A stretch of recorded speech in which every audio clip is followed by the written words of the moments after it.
Obilne padavine koje su danas zahvatile našu zemlju do kraja dana će uzrokovati povećanje visine snežnog pokrivača ponegde i za pola metra. U višim planinskim predelima očekuje se do pola metra novog snega, dok će u nižim predelima pasti još oko 20 cm snega. Narednih nekoliko dana dolazimo pod uticaj polja visokog vazdušnog pritiska, što će u Vojvodini doneti postepeno razvedravanje, međutim padavine se i dalje zadržavaju južno od Save i Dunava. Hladna vazdušna masa će i narednih dana uzrokovati da temperatura bude oko i malo ispod proseka, a u najtoplijem delu dana u većini mesta temperatura će se kretati oko nule. Polje niskog vazdušnog pritiska postepeno se premešta dalje ka jugu, dok iznad centralne Evrope dolazi do porasta vazdušnog pritiska, što će sutra u Vojvodini uzrokovati postepeno razvedravanje. Međutim, južno od Save i Dunava ostaje oblačno, a kiša će padati uglavnom u istočnim predelima.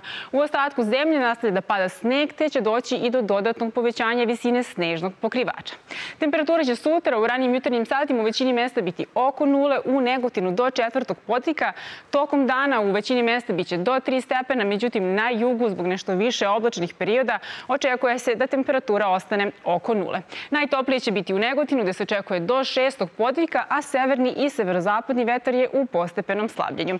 Krajem ove nedelje očekuje se i postepeno razvedravanje u južnim, odnosno centralnim predelima. Poneka kap kiše i pahulja snega očekuju se na krajnjem jugu, a temperatura ostaje ispod proseka, dakle oko nule i za dane vikenda. Potpuno razvedravanje i prestanak padavina stižu nam za dane vikenda, ali će zato do kraja decembra vrijeme biti veoma hladno.